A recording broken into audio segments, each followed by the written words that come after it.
Assalamualaikum warahmatullahi wabarakatuh. Bismillah, alhamdulillah, wassalatu wassalamu ala sayyidina Muhammad ibn Abdillah wa alihi wa sahbihi wa man wala. La hawla wa la quwata illa billah, amma ba'du. Ma'asyiral muslimin rahimakumullah, bayama majtalim aziyadah yang dirahmati Allah subhanahu wa ta'ala. Puji syukur kita kehadirat Allah yang berkaitan dengan rahmat, hidayah, serta taufiknya kita masih digerakkan Allah untuk bertemu dan berkumpul di sini untuk menuntut ilmu. Mudah-mudahan Allah selalu memberikan keberkahan kepada kita semua. Salawat serta salam selalu kita haturkan kepada Nabi kita Muhammad SAW. Mudah-mudahan kita semua, keluarga kita dan semua yang kita cintai bisa berkumpul kembali di yaumil mahsyar di bawah naungan syafaatnya baginda Nabi besar Muhammad SAW.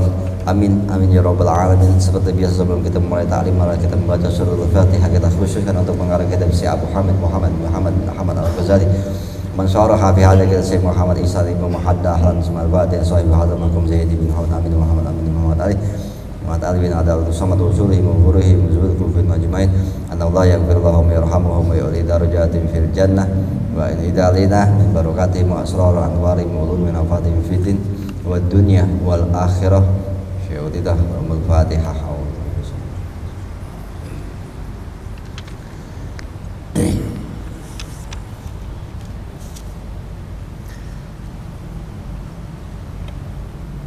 Kita lanjutin pengajian kita masih dalam kitab Sirajul Talibin juz kedua halaman 181.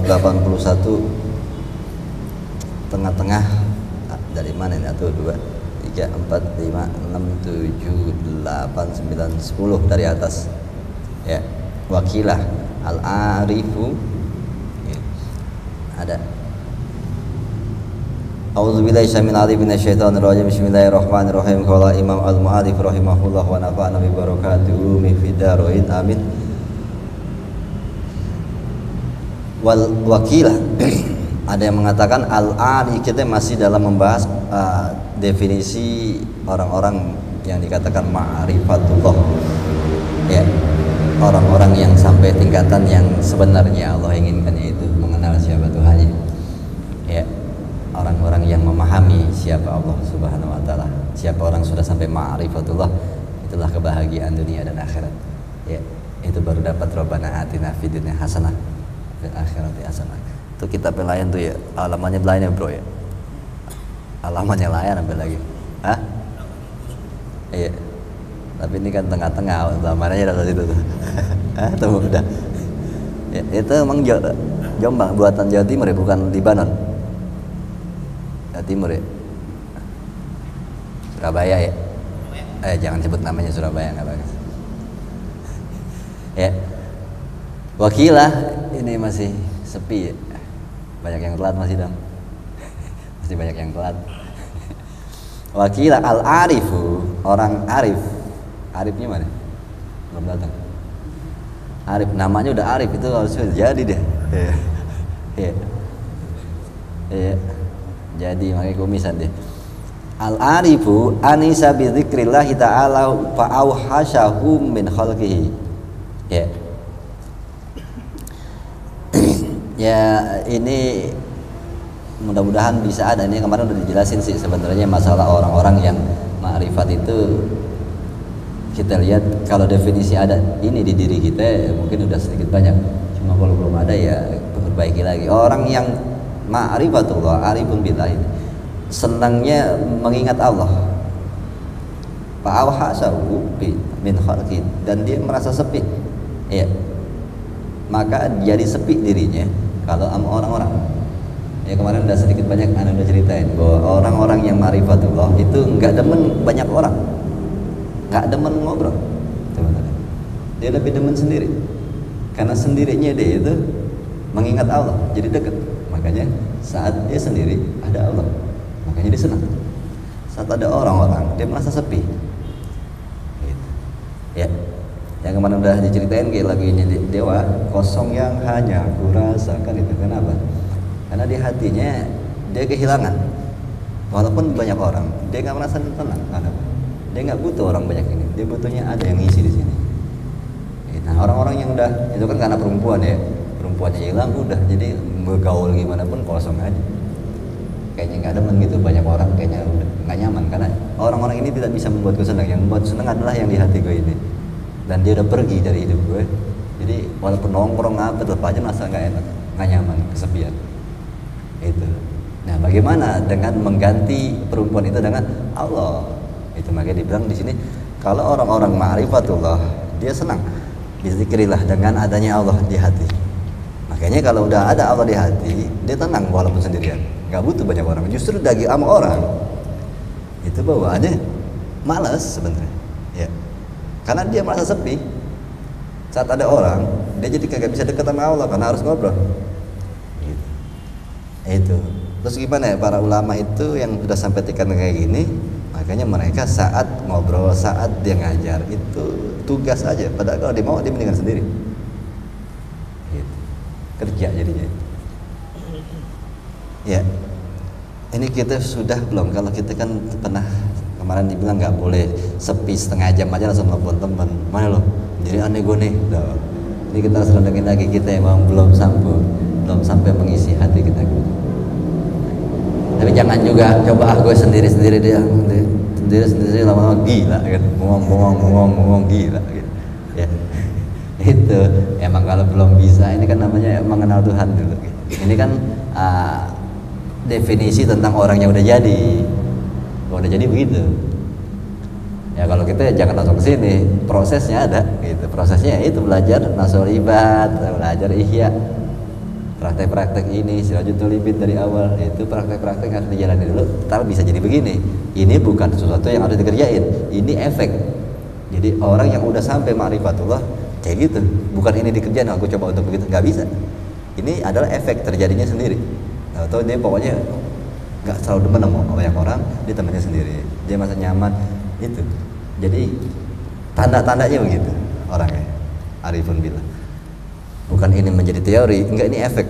Setelah menjalani teori-teori bagaimana mengenal Allah, efeknya begini. Ya. Karena kan banyak orang mempelajari efek. Ya. Efeknya dipelajarin, penyebabnya kagak dipikirin. Bisa jalan di air, bisa begini, pelajarin tuh ilmunya.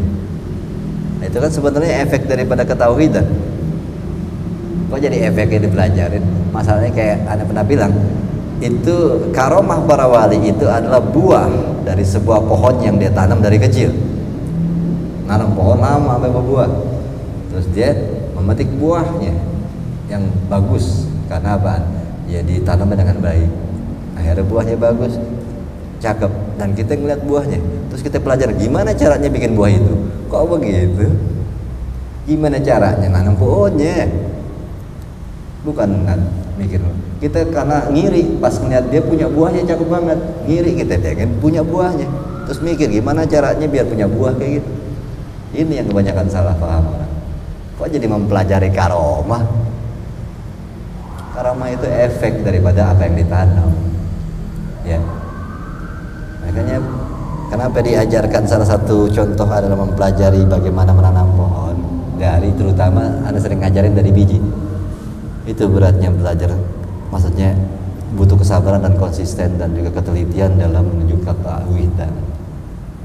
Jadi menuju tauhid itu dan Allah akan memberikan karomahnya itu berupa buah. Bayangin itu dinanam dari kecil, terutama nyiramin setiap hari, luar biasa dipikirin pupuknya. Itu ya, ini yang kita lagi jalanin, berusaha ke situ. Jalanin makan yang benar, ini istiqomah dalam ngaji. Ya, lama. Itu. Dan pondasi cuma satu, ya sabar. Gak ada yang instan. Itu. Ya. Apalagi ngarepin langsung buahnya, gak ada. Ya.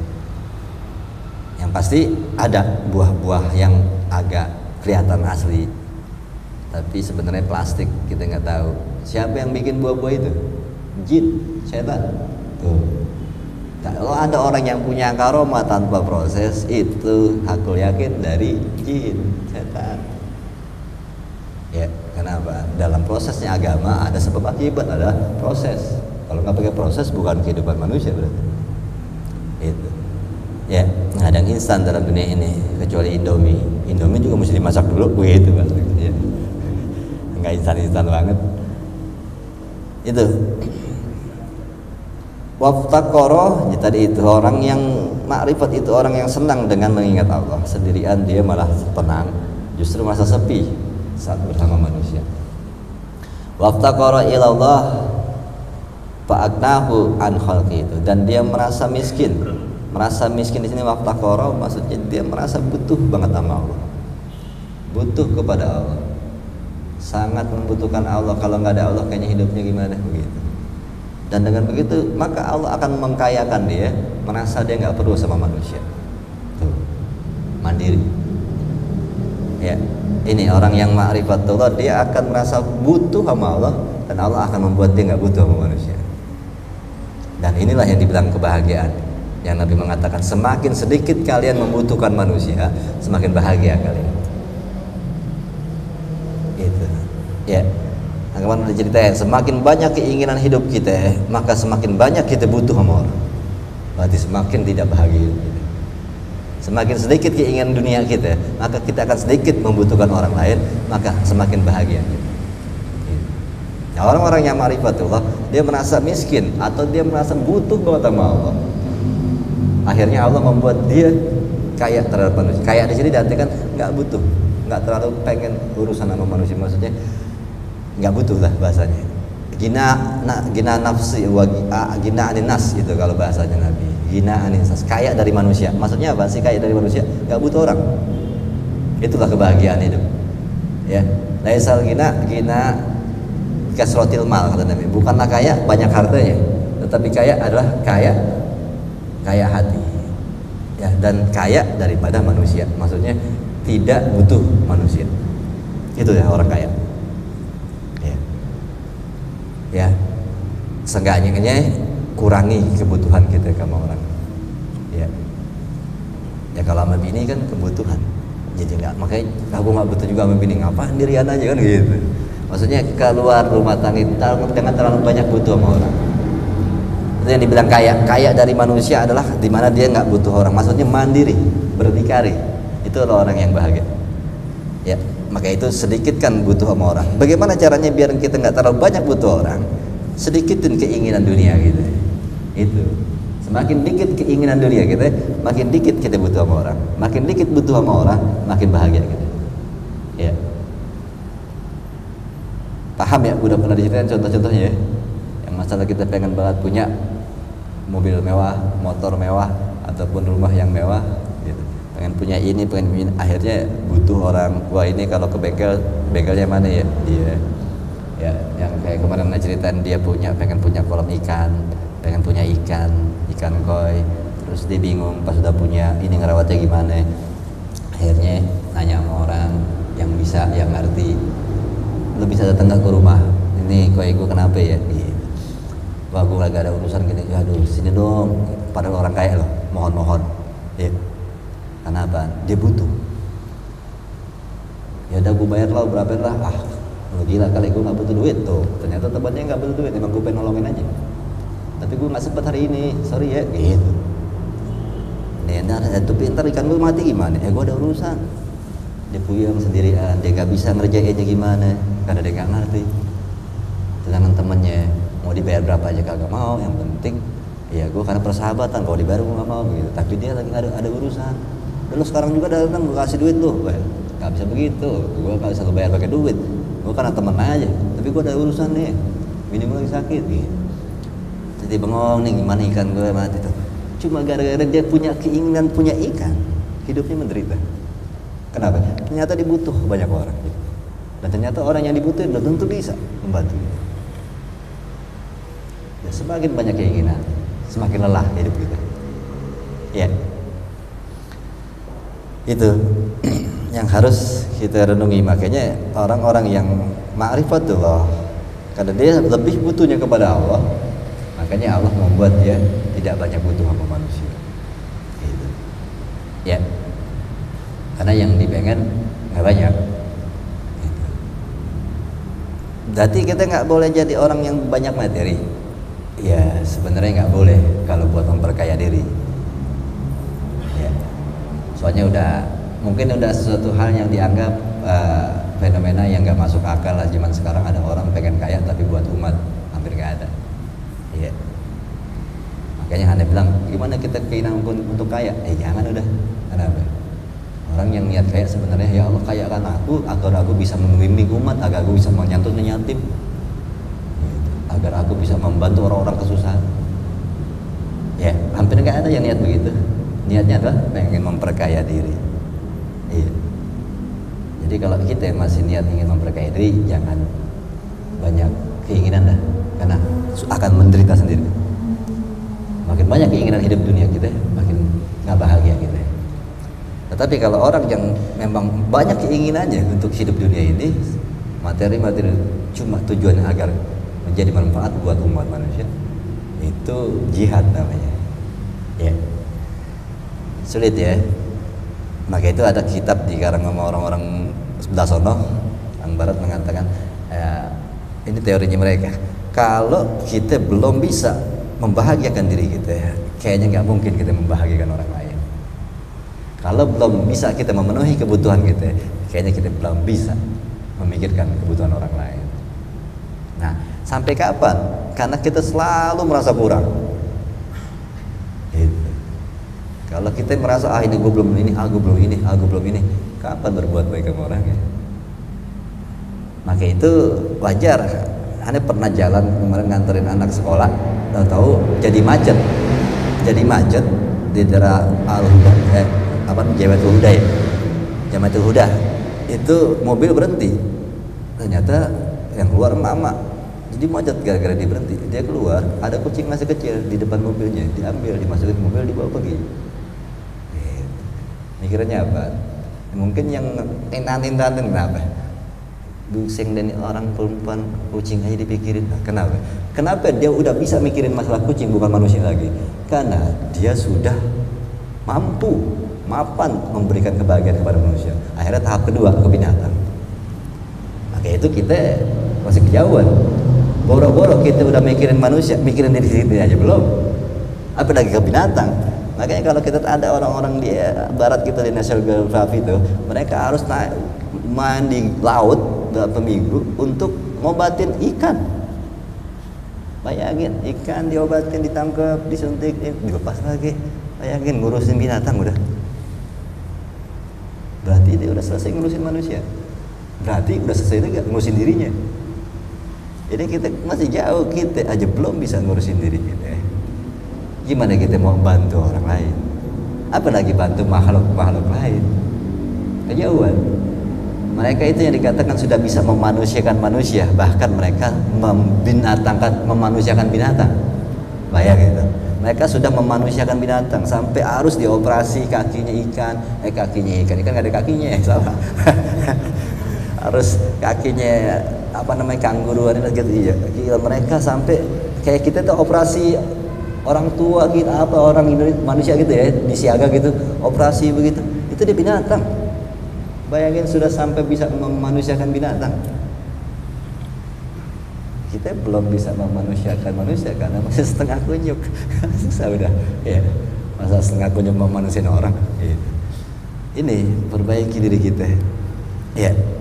Dimana terlalu banyak keinginan kita untuk kepribadi. Ya. Keinginan kita mencari dunia untuk diri, bukan untuk orang lain. Kenapa?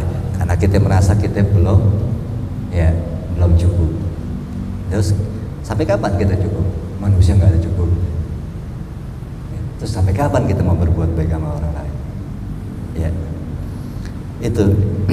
Nah itu butuhlah iftaqarahlah sama Allah. Merasa miskin sama Allah, butuhlah Allah. Maka Allah akan membuat kita kaya kepada manusia. Saat kita kaya, nah ini baru kaya kepada manusia, maksudnya saat kita nggak terlalu butuh kepada manusia, maka kita akan bisa berbuat baik sama mereka. Kalau kita masih butuh mereka, justru orang-orang akan berbuat baik sama kita. Iya, kita yang merasa masih butuh apa manusia. Tadi yang Anda bilang masalah orang-orang berat itu sampai memanusiakan binatang, karena mereka sudah manusia justru butuh sama mereka obati, mereka bantu. Habis itu cukup binatang nih, karena mereka udah nggak butuh. Contohnya apa? Kalau kita sama dokter yang butuh kita sama dokter, ya kita masih butuh dokter, makanya kita yang datang itu. masalah kesehatan ya. Dokter apa? Aku merasa kaya daripada orang. Kenapa? Aku bisa ngobatin diriku sendiri. Makanya saat dia udah gina anin nas, ya, dia udah merasa kaya dari manusia, maksudnya nggak butuh orang dalam urusan, contohnya kedokteran ya, dalam urusan kesehatan, dokter tuh gina anin nas, ya, dalam urusan kesehatan dokter itu gina anin nas, tidak butuh orang. Kenapa? Dia bisa ngobatin diri sendiri. Itu yang dibilang, karena dia punya ilmu untuk mengobati kesehatan manusia, maka dia nggak butuh orang. Saat dia udah nggak butuh orang, dia bisa menjalani diri, maka dia akan bisa berbuat baik sama orang. Orang sakit dibantuin, begitu, ya. Nah kayak itu kadang-kadang kita begitu. Kalau kita udah mapanan dikit baru bisa bantu orang. Cuma kalau kayaknya nggak merasa mapan, terus duitnya udah miliar, gue masih belum mapan deh. Kapan berbuat baiknya? Nah kalau orang-orang seperti kayak gini, ma'rifatullah, dia merasa yang dibutuhkan cuma Allah. Saat dia udah deket sama Allah, dia malah langsung berbuat baik. Walaupun secara zahir kayaknya belum punya materi, tapi tugas udah berbuat baik aja sama orang. Kenapa? Sama kayak dokter, ya. Dia udah deket sama Allah, dia cuma butuh Allah. Sama kayak misalnya bininya dokter, ya dia bisa bantuin orang lagi sakit atau apa. Kenapa? Gue sih nggak usah lo bantuin, laki gue dokter, santai aja gue gitu. Ini juga gue sih nggak perlu lo bantuin, gue ada Allah, makanya gue tugas untuk berbuat baik sama manusia. Itu yang dibilang para nabi, para wali, mereka sudah langsung urusannya membantu orang, ya, karena dia udah ada suaminya dokter, santai. Ini karena dia orang-orang marifat merasa udah sama Allah, jadi tinggal berbuat baik gitu. Itu dengan begitu dia juga akan wazalalillahi ta'ala wa a'azahu fi khalqihi, maka dia merasa hina di hadapan Allah. Kehinaannya hanya untuk Allah. Jadi dia merasakan bahwa aku hina di matamu ya Allah, aku mengabdi, aku tunduk. Tetapi malah Allah, maka Allah akan membuatnya mulia di mata manusia. Itu saat kita ngerasa hebat, tidak butuh Allah, maka kita akan dihinakan Allah di mata manusia. Orang-orang seperti ini dia merasa rendah, merasa hina di hadapan Allah, maka justru Allah membuat dia mulia di hadapan manusia. Itu. Terus lagi waqala Abu Sulaiman Ad-Darani, itu lewat satu, ya. Abu Thaib nggak usah, langsung Abu Sulaiman. Berkata Abu Sulaiman Ad-Darani, innallaha ta'ala yaftahu lil arifi wa huwa ala firashihi ma la yaftahu li ghairihi wa huwa qaimun yusalli.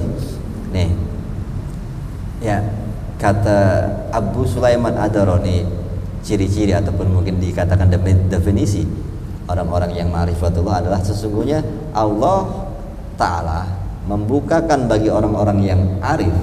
Tuh arif loh, ada datang dia. Orang-orang yang arif Allah membukakan mereka wa huwa ala firashihi, dan dia lagi dalam keadaan tidur, lagi rebahan di kasur. Iya, paham nggak? Dibuka rezekinya, dibuka hikmahnya, dibuka keberkahannya, dibuka kebahagiaannya. Dia lagi nggak ngapain, maksudnya lagi tidur aja, Allah buka rezekinya, ya. Mala yaftahu li ghairihi wa huwa qaiman, ya, yang mana Allah tidak membuka kepada selain orang makrifat, padahal orang-orang yang tidak makrifat sedang sholat. Gitu. Ini kita bayang nonggang dongeng, nggak paham makrifatullah, nggak paham hikmah hidup. Sedangkan orang-orang makrifat tidur aja banyak banget hikmah yang didapat. Kita ngaji, kita baca Quran sampai subuh, 2 kali hatam, 3 kali hatam, nggak dapat satu pemahaman hidup, nggak dapat ketenangan jiwa. Orang ma'rifatullah di tiduran aja dapat isyarat pemahaman hidup. Ini kenapa? Kenapa bisa begitu? Pikirin aja kalau lagi sembahyang gimana. lagi tidurnya begitu, lagi di kasur aja hikmah dibuka. Gimana lagi membayang, gimana lagi ada ibadah, ya. Terus kok ada orang lain selain makrifat lagi sembahyang aja kagak kebuka, lagi baca Qurannya kagak kebuka. Cuma bedanya satu doang tadi, ya. Orang-orang yang bukan makrifat sembahyang nungyang-nungying banyak banget rakaat sekalipun, ya. Ininya nggak ada Allah, makanya ketutup terus.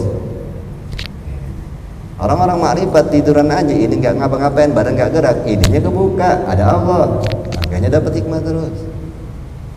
Itu gimana sih biar ininya bisa kebuka dan Allah memberikan hikmah dan pemahaman hidup, ketenangan jiwa?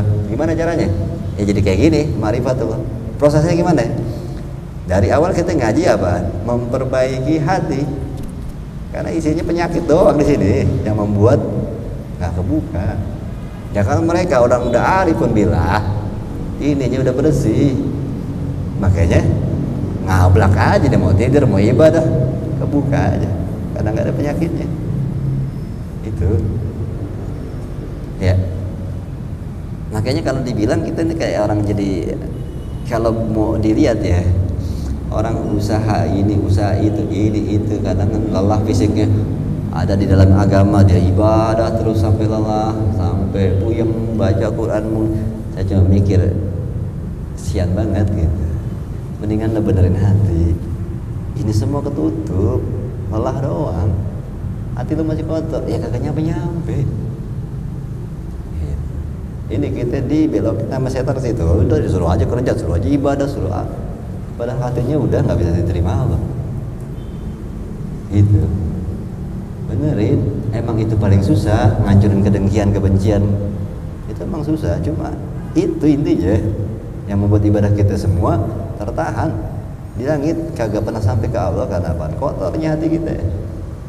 Ilmu nggak masuk kayaknya, masuk kuping kanan, keluar kuping kiri, keluar dari hidung, keluar dari mana aja, keluarnya banyak, masuknya cuma satu dari kanan, keluarnya kemana-mana. Kenapa? Ininya kotor. Itu yang membuat kita akhirnya kelihatan jadi kayak lucu, ya. Lucunya ya kalau di analogi contohnya ya, orang ya sakitnya itu batuk, kadang kan ini membuat batuk aja, dia malah makan ini makan itu, makanan yang nggak tahu juga kemana, ya kagak selesai juga, obatnya bukan yang itu, ya. Kalau lu ngapain lu teriak-teriak aja biar batuk gue hilang, kok jadi teriak-teriak? Ada yang merokok, ini Samsu katanya, Samsu bikin hilang rokok gitu.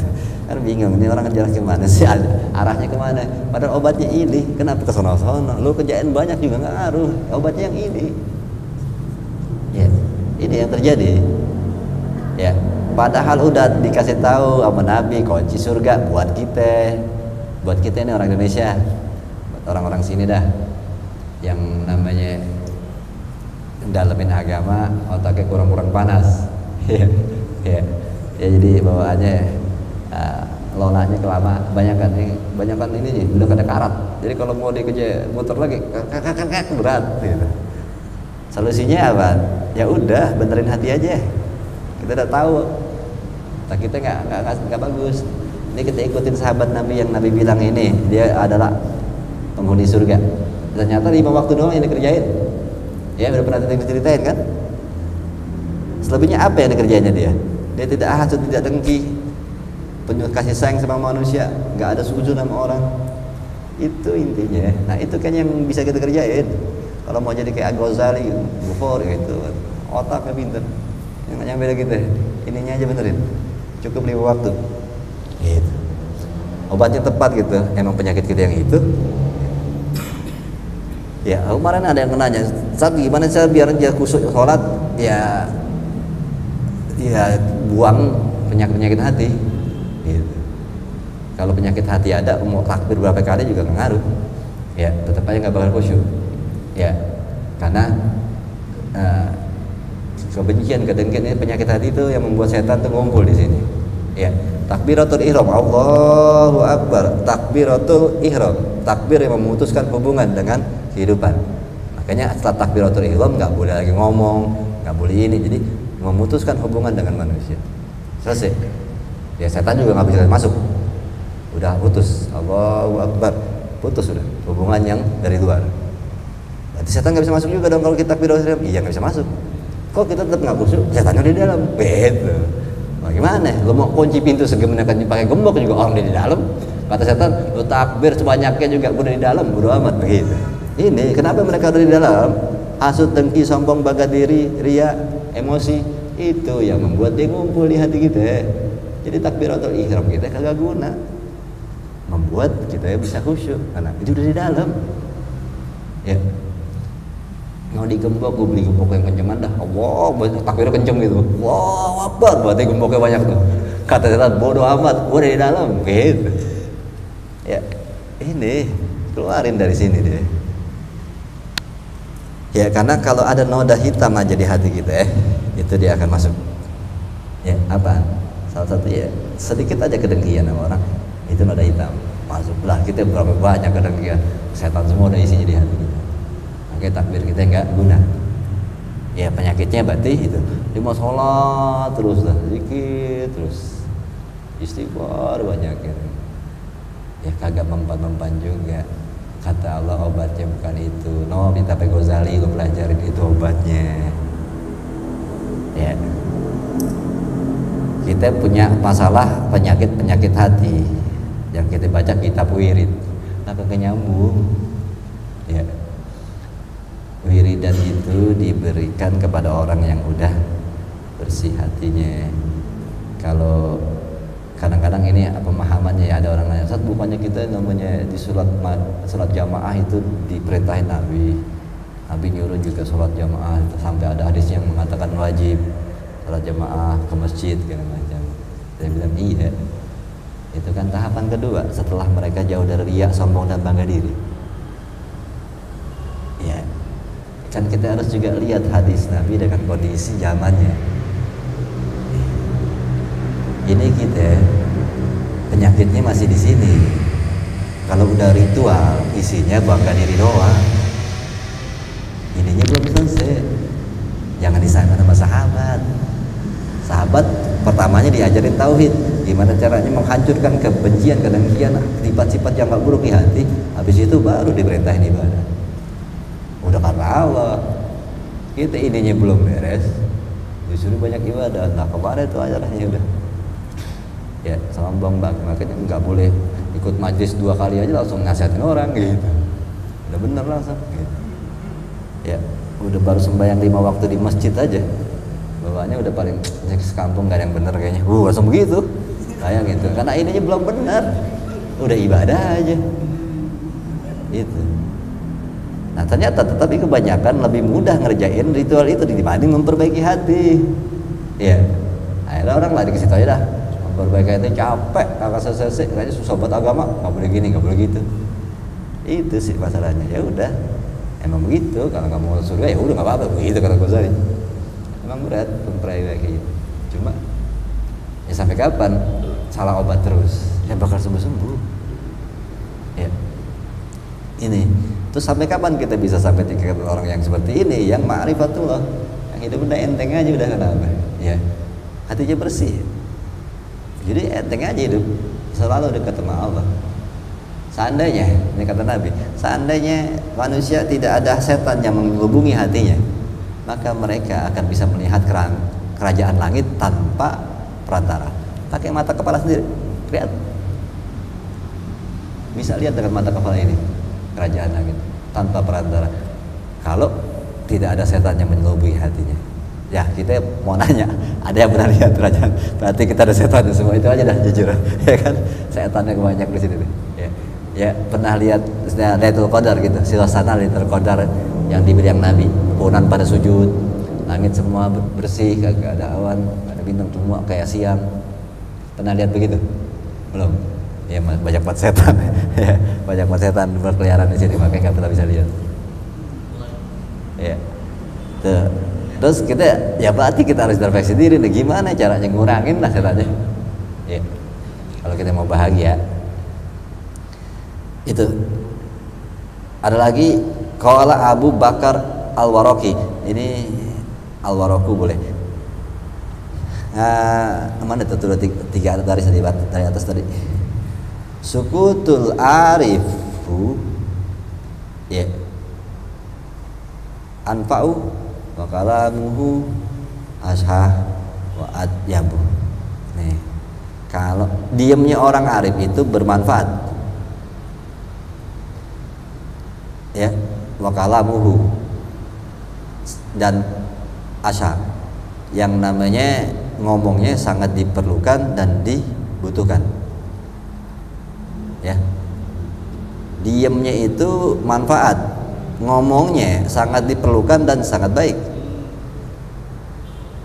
Ini udah efektif banget orang udah begini hidupnya ya, karena di sini ada bersih, di diam aja manfaat karena bisa jadi contoh dan hikmah. Dia ngomong ilmu semua, baik dan pembuka jalan gitu. Ngomongnya sangat dibutuhkan dan sangat baik, diamnya manfaat. Ada nggak di kita ini? Kayaknya kita masih jauh buat ini dari dikatakan definisi ma'rifat ini. Ya, pertanyaannya cuma satu, sejauh mana kita sudah bisa menjalankan apa yang diajarkan di dalam kitab Nasha'il Ibad, lalu di Sirajatul Talibin jilid pertama kemarin, sekarang dari jilid kedua tanggal keempat. Sejauh mana kita bisa menjalani? Kalau benar-benar menjalankan dengan baik, kita bisa termasuk definisi ini.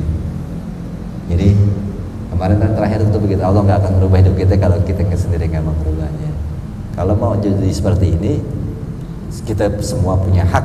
Bahkan kita semua di sini sudah dikasih kesempatan belajar ilmunya. Kok nggak nyampe-nyampe juga?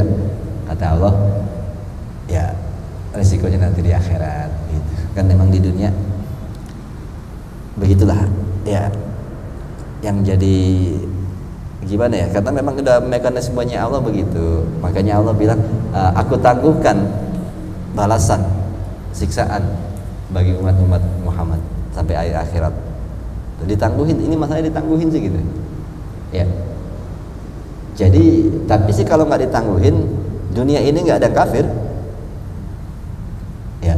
Kalau nggak ditangguhin ya, misalnya nih kalau nggak sholat satu waktu aja, tahu-tahu kita kena angin, dua kejedot, berdarah, kepala kita bocor ya. Sekali nggak sembahyang, Allah kasih begitu. Sembahyang semua manusia, yang kafir langsung masuk Islam, soleh semua manusia, kalau langsung disiksa ya. Makanya Allah pengen nguji keimanan. Aku tangguhkan, akhirnya orang-orang yang berbuat jahat mikir ngapa-ngapa gitu ya. Allah tangguhin ya. Makanya itu nantinya di akhirat justru orang-orang itu akan mengatakan, ya Allah, engkau menyiksaku atau engkau masukkan aku ke neraka, masukkan aku orang-orang yang durhaka karena engkau terlalu baik ya Allah saat aku di dunia. Kata Allah, kenapa bisa begitu? Engkau mengatakan aku terlalu baik. Engkau waktu aku di dunia, engkau tidak pernah menghukum aku bila aku salah. Engkau menutupi aib-aibku dari kesalahan kepada manusia, sehingga aku terlena. Akhirnya aku menjadi banyak berbuat dosa. Sampai begitu ngomongnya. Coba kalau kita ambil berzina, di sini ada tulisan, ya, habis, gitu. Ini zina, gitu. Tahu? Hitungannya itu ada 40 hari nggak hilang, gitu. Tahu? Lo berzina lo, ada tulisannya gitu. Pasti nggak ada yang berani berbuat zina, ya. Itu makanya orang itu bilang, ya Allah, kami jadi banyak berbuat dosa karena engkau terlalu baik di atas bumi. Kenapa? Engkau menutupi aib-aibku saat aku berbuat salah, sehingga aku terlena. Itu karena emang Allah tutup untuk menguji keimanan. Percaya nggak kalau setelah ini ada hukumannya? Percaya nggak? Oh, gitu. Akhirnya mereka mikir, ya nggak apa-apa kok, gue rusak begini selamat-selamat aja, gak ada masalah, udah lo begitu aja juga gitu. Karena emang Allah tangguhin ya. Ini jangan sampai kita termasuk omongan orang yang tadi itu, kami harus masuk neraka, kami lalai. Kenapa kami lalai? Karena engkau terlalu baik waktu di dunia, engkau menutupi aib-aib kami dari kami berbuat salah, sehingga kami terlena. Ini ya, kita lagi diuji keyakinan ada hidup setelah ini dan ada balasan setelah ini ya. Makanya saat kita sudah ditakdirkan untuk diberi hidayah sama Allah untuk mendalami hakikat agama dari tahun 2015 mungkin Allah memberikan 12, kemudian ada 15, Allah menakdirkan jiwa kita, hati kita tertarik untuk mendalami ilmu hakikatnya itu tasawuf, masuklah mereka, dihadirkan sama Allah, bertemu dengan saya di majlis, mendalami kitab itu untuk memahami inilah agama yang sebenarnya. Sampai hari ini ada yang masuk belakangan 2050 2020 ya, sebenarnya semuanya dipanggil sama Allah, diberi hidayah untuk mendalami hakikat agama. Allah kasih ini semua kedasannya untuk menjadi orang yang selamat dunia akhirat. Udah sampai hari ini, terus tetap kita masuk neraka. Kata Allah, aku tidak zolim, kamu sendiri yang menzolimi diri kamu. Aku sudah kasih jalannya, cuma kamu tidak mau berbuat. Ini rendamin kita nih. Kita ini dikasih kesempatan ya Allah untuk memahami agama pada hakikatnya. Ya, siapa yang mau gerakin hati kita ya sampai mau ngaji begini? Allah. Nanti makanya Allah akan menghukum kita di akhirat. Allah tidak akan disalahkan lagi. Allah sudah memberikan semua clue-cluenya, bahkan Allah sudah gerakin diri kita untuk ngaji. Makanya ayatnya begitu, Allah sesungguhnya Allah tidak menzolimi manusia, mereka sendiri yang menzolimi mereka, diri mereka. Itu saat Allah mau nyiksa di neraka, Allah ngomong sesungguhnya aku tidak menzolimi kalian. Maksudnya nyiksa kalian itu zolim. Kagak zolim. Ini akibat perbuatan kalian. Kenapa? Allah udah bilangin, Allah udah kasih tahu, bahkan Allah udah kasih cara aja, bahkan Allah udah bimbing kita. Terus kita enggak juga. Allah bebas ya, saya enggak zolim ya kalau saya siksa ya. Saya udah kasih tahu, saya udah kasih jalannya. Ini kita harus kita renungin. Ya, sejauh mana kita sudah dibukain sama Allah, dijalurin ke hal-hal yang hakikat. Dan jatuhnya sebenarnya kita ini orang yang beruntung, dibukain. Terus kita tetap aja tidak, sudah ngablakin ini kitab, masih nggak sampai juga yang Allah inginkan. Allah berhak dan sah untuk menghukum kita. Itu ya kan, itu aja begitu. Allah tuh sangat fair, makanya Allah bijaksana dan Allah tidak dikatakan zalim. Saat dia memberi azab kepada umat aja, dia nggak akan melakukan itu sebelum dia memberi utusannya. Tuh, etikanya Allah. Dikasih utusannya ke kampung itu untuk memberi pemahaman, ada Allah, nggak, jangan berbuat ini. Mereka tetap nggak dengar, baru diazab. Itu etikanya Allah. Ngasih tahu dulu, nurunin utusannya. Kayak begini juga kita akan dipertanyakan tentang hikmah kita, tauhid kita sejauh mana, makrifat kita. Ya udah, saya kasih dulu dah jalannya. Dia mau ngaji, dia mau buka kitab tasawuf, terus tetap nggak berubah, baru Allah jadi arban. Ya kan? Itu. Ini harus kita renungin. Maksudnya saya apa? Ini kitab udah ngamping membuka kayak gini, terus kita nggak ada ketertarikan untuk kayak gini. Ya, ini hidayahnya di mana? Enak banget jadi orang kayak gini ya. Gue pengen jadi begitu. Itu tertariknya nggak ada. Ya. Dan password yang sering saya keluarin tuh, ada hidup setelah ini. Ingat, ada hidup setelah ini. Yakinin itu. Ya. Kalau yakin ini, insya Allah bisa menjalankan ini. Istiqomah dan keseriusan dalam menjalani agama. Seriuslah dalam agama ini, karena tempatnya cuma dua. Kalau nggak surga, neraka. Ini sering banget Anda bilang ya. Itu. Hidup nggak lama, 8 menit doang. 60 tahun tuh 8 menit aja. 8 menit. Kalau pas kita Sakaratul Maut, diangkat roh kita ini sama Israel. Itu pas ngeliat ke dunia lagi, ternyata hidup tuh bagaikan mimpi. 8 menit, 60 tahun tuh 8 menit. Ya, itu berapa menit ini kita. Itu jangan sia-siakan untuk alam setelah nono. Dalami agama dengan baik untuk masa depan. Masa depan itu akhirat. Serius gitu. Ada lagi nih setelah syair tuh, setelah syair ada wasaila Abu Turab an sifatil arifi. Ditanya tuh Abu Turab, bapaknya tanah, nih julukan ya, Abu Turab bapaknya tanah. Beliau ditanya dengan tentang sifat orang-orang arif. Orang arif. Faqala allazi la yaqdiru syai'un. Ya, wa yasifu bihi syai'un. Nih, orang makrifat kata dia sifatnya adalah yang mana orang-orangnya itu adalah dia tidak kacau balau atas sesuatu dan tidak ngaruh terhadap sesuatu. Maksudnya yang kemarin saya bilang begitu-gitu aja, kayak iput berarti datar aja. Ya, gitu, nggak apa datar gitu. Jadi tidak dikacaukan dengan sesuatu dan juga tidak berpengaruh dengan sesuatu. Dia begitu aja. Dalam keadaan ya memang ini bisa kelihatan kalau misalnya, makanya kita coba-coba untuk sering-sering outbound gitu, kelihatan tuh orang-orang yang orang ma'rifatullah itu dalam keadaan kondisi huru hara dia tetap tenang, dalam keadaan lagi pesta-pesta senang dia tetap tenang, kagak tidak terlalu berpengaruh dengan kondisi yang ada. Ya. Kita kan kalau ada kerusuhan kita ketakutan, kalau lagi pesta kita nggak sadar mabok aja gitu. Iya, ini orang ma'rifatullah begitu. Kondisinya tetap tenang. Dalam keadaan kacau dia tidak terpengaruh. Dalam keadaan senang-senang dia juga nggak terpengaruh. Begitu. Ya. Jadi begitu. Jadi kalau mana orang ma'rifat kalau kawin sama siapa aja iya. Gitu. Kalau cakep dia biasa aja. Tuanya jelek dia biasa aja. Gitu. Di 3N aja dia biasa aja. Kan gitu. Itu orang ma'rifat. Udah sampai. Ya. Itu. Makanya mungkin udah sampai kayak ada lagi satu lagi teman namanya udah Arif Pembilah ya, Arif. Dia nungguin setahun dia biasa aja. Terus tuh cewek kalau pacaran sama orang lain dia biasa aja. Nah, biasa ya, tenang gitu aja. Ya. Ya sampai sini aja insyaallah. Bermanfaat dari hadis hadat Nabi sallallahu alaihi Al-Fatihah. Auzubillahi minasyaitonir rajim. Bismillahirrahmanirrahim. Alhamdulillahirabbil alamin. Maliki yaumiddin. Ya na'udzu ya nasta'in nasta'in siratal ladzina an'amta 'alaihim ghairil maghdubi 'alaihim waladdallin. Rabbana lakal hamdu ya rahmanur rahim warhamna wa bima 'allamtana wa 'allimna ma yanfa'una bi zidna ilma warzuqna fahma bi rahmatikal wasi'a ya arhamar rahimin wa aftah lana futhal arifin bi hikmatik wa ansur 'alaina rahmatak wa zakkina ma nasina ya dzal jalali wal ikram.